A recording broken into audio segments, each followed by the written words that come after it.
You've seen it. It unlocks your phone, tags you in photos, lets you walk straight through the gates at airports.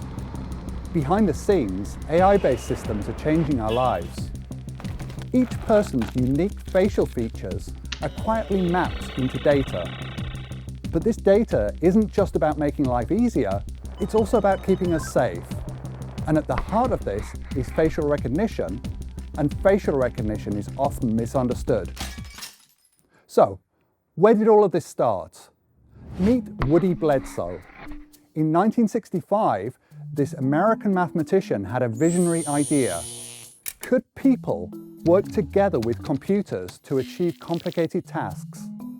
He called this approach man-machine, and one of the tasks he envisioned was to distinguish human faces.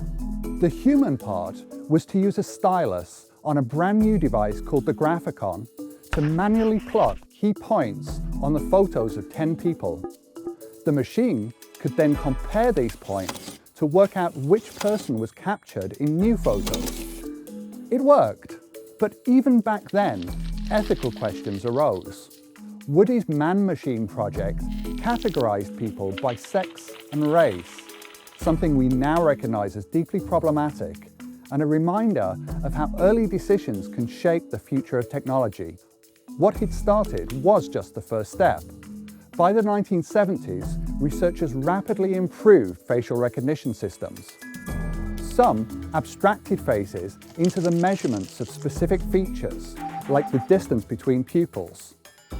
Others looked at the whole face and applied image changes that removed unimportant details until all that was left is what's necessary to distinguish faces. Fast forward 40 years, deep learning enabled a different approach. Instead of hand-coding features or hand-tuning processing steps, we simply present images to what we call neural networks, systems inspired by the human brain. And we just let them learn. These neural networks can derive features a human would never conceive, unique patterns otherwise unrecognizable. We can extract these patterns as embeddings, unique data points that can only be read back through the network that created them. These systems aren't limited by handcrafted rules anymore, but by the quality of the data we train them on. This means that these days facial recognition is no longer about storing photos of people's faces, but about helping systems recognize a person through these unique data patterns, all while keeping their actual images anonymized. Modern facial recognition unlocks applications like verifying an employee or finding a person of interest, all without systems exchanging and storing faces. But this is why training these systems on diverse and representative data matters so much. It shapes how fair, accurate, and inclusive these tools can be, and reminds us that bias doesn't disappear just because we hand the job to a machine. It's a lesson we hold close to our hearts.